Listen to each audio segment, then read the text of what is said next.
The old adage goes that brevity is the soul of wit, but at the same time, the late film critic Roger Ebert famously said that, quote, "No good movie is long enough and no bad movie is short enough." Yet, in an era where it feels like mainstream movies just keep getting longer, there's something to be said for a film that gets in and out, you know? Telling its story within the extremely reasonable runtime of about 90 minutes. Sweeping 250-minute epics like The Brutalist, and for us Western genre sickos, Kevin Costner's Horizon, certainly have their place. And all movies should be just as long as they need to be.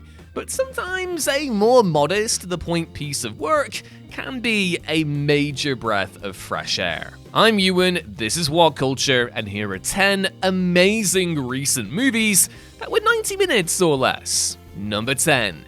My Old Ass. Promise that I'm not talking about my own butt here. My Old Ass is a delightful and unexpectedly affecting coming-of-age dramedy in which 18-year-old Elliot, played by Maisie Stella, makes contact with her 38-year-old self, portrayed by Aubrey Plaza, while tripping on mushrooms. I mean, who hasn't been there? It's a kooky concept, but one which never undermines filmmaker Megan Park's serious-minded intent. Less the silly romp you might reasonably expect from such a premise, this is an impressively well-wrought film that explores regret and the passage of time with uncommon poignance. In her feature film debut, Maisie Stella gives a wonderfully empathetic performance as the younger Elliot, while in a supporting role, Aubrey Plaza brings enormous pathos to the troubled older version of the character.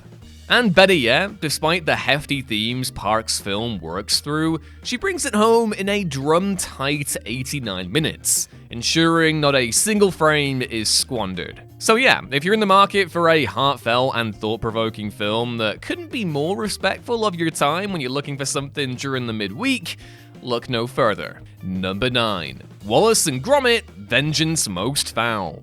The wonderful wizards at Aardman rarely disappoint, and the new Wallace and Gromit film just might be one of the greatest things they've ever produced, which is really saying something. This warm, familiar reunion with its beloved central characters, and of course the iconic villain Feathers McGraw, is as gorgeously animated as we've all come to expect from the studio, while offering up some pointed critique of modern convenience technologies, especially artificial intelligence. Barely a moment goes by without a hilarious one-liner or a witty sight gag, while delivering a welcome return to firmly handmade stop-motion after Aardman's recent Chicken Run sequel was criticized for using a little too much CG. Vengeance Most Foul runs just about for 79 minutes, ensuring it's basically impossible to get bored because it's over in a glorious flash. Could have used more Shaun the Sheep though. Love that guy. Number 8. The Last Stop in Yuma County. One of the most criminally underseen films of 2024, The Last Stop in Yuma County is a tightly wound, self-contained crime thriller centered around a hostage situation at a rural Arizona rest stop.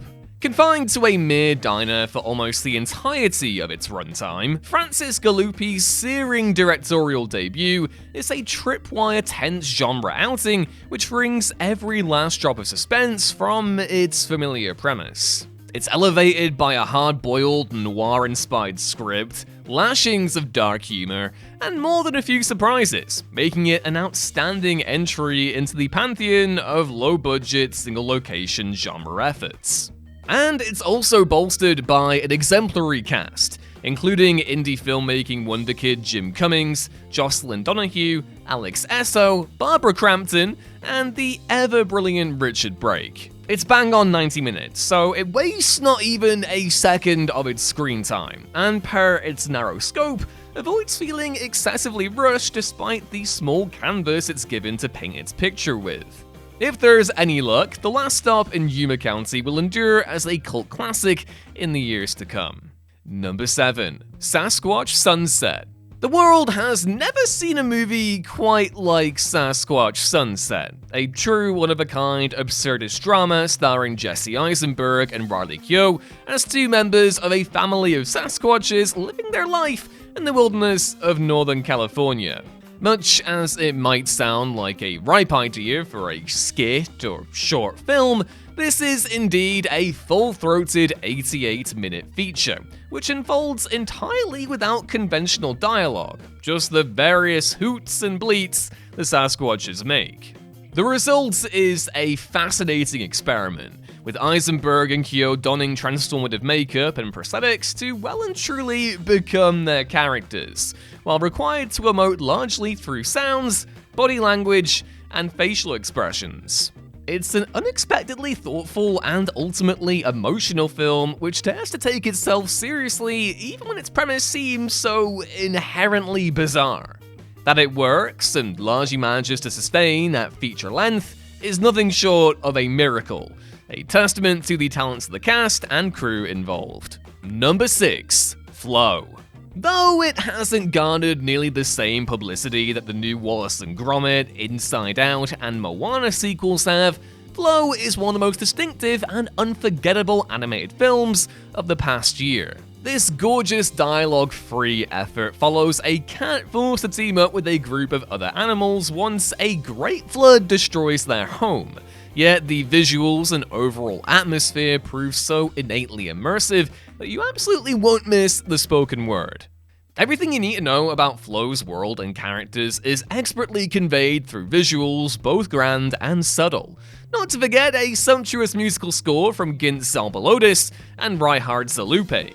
And true to its generally minimalist nature, Flow clocks in at a svelte 85 minutes. Yet the visual storytelling remains captivating enough that you'll probably be surprised it's over already by the time the end credits roll.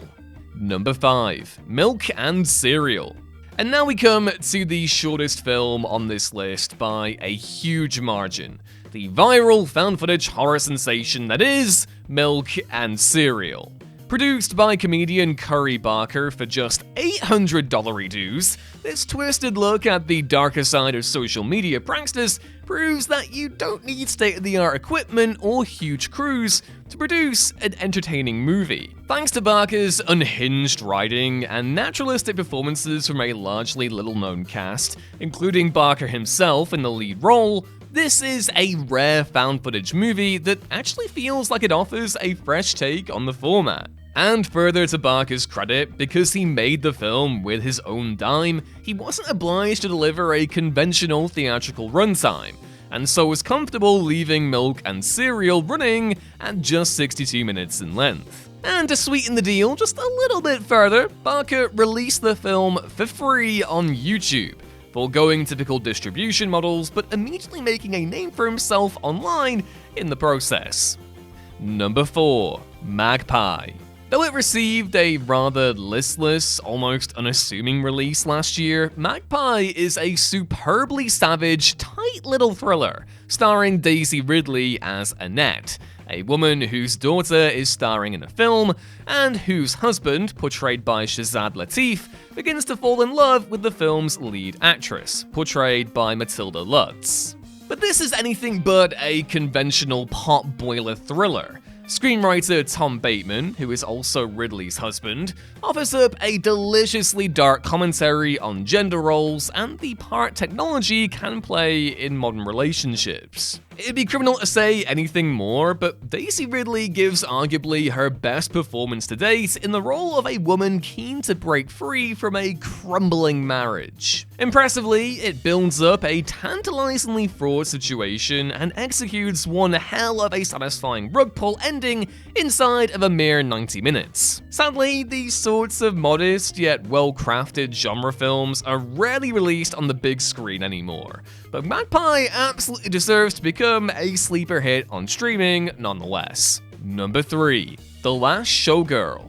It's pretty typical for movies with a fair share of awards buzz to clock in at 2 hours or more, because an expanded canvas naturally allows filmmakers and actors to dig a little deeper into their stories and characters. And then there's The Last Showgirl, the third feature from Gia Coppola, daughter of Francis Ford, which says everything it needs to say in just 88 minutes. Pamela Anderson, whose Criterion Closet video you absolutely also need to watch, has rightly earned rave reviews for her career-redefining performance as Shelley, a middle-aged Las Vegas showgirl who faces major life changes when the show she's headlined for 30 years suddenly closes. The poignant parallels between Anderson's character and her own life speak for themselves, while the film's wider commentary on aging makes it pair well with the substance, despite operating in a totally different tonal register. It would also be remiss not to single out Jamie Lee Curtis, who is clearly having a ball here as Shelley's volcanic best friend, and former showgirl Annette. Number 2. A Real Pain. Jesse Eisenberg's second directorial effort has earmarked him as one of Hollywood's most promising on-the-rise filmmakers. A Real Pain is a superbly acted road movie in which Eisenberg and Kieran Culkin star as a pair of Jewish-American cousins who travel to Poland to pay respects to their beloved late grandmother. For a film running just 89 minutes in length, A Real Pain tackles some seriously heavy subject matter, most of all the Holocaust and the modern Jewish experience, but also on a broader level, how we as humans all decide to deal with pain and anguish. Eisenberg and Culkin's central chalk and cheese dynamic is hypnotically compelling, while Eisenberg's script finds a near-perfect balance between affecting pathos and disarming comedy. That Eisenberg achieves all of this in such a brief runtime, without it all ever feeling rushed no less, is a testament to the shrewd economy of his filmmaking. And number 1. Mads. One of the year's most startlingly visceral horror films, Mads was quietly released late in 2024 on Shudder, but turned out to be an uncommonly unique and impactful entry in the overcrowded zombie subgenre. Filmmaker David Moreau kicks the movie off following Romaine, played by Milton Rich, a young partygoer whose night of fun is suddenly derailed when a bloody young woman gets in his car out of nowhere. From here, Mads leaps off to follow several characters as they get caught in the midst of a viral outbreak, which swiftly turns those infected irreversibly feral. Moreau's decision to have the situation unfold in real time and be captured within a single take ensures a high level of immersion, coupled with some utterly go-for-broke performances from the central cast, especially an incredible Laurie Pavey. And at just 89 minutes in length, it's the perfect runtime for a midweek viewing.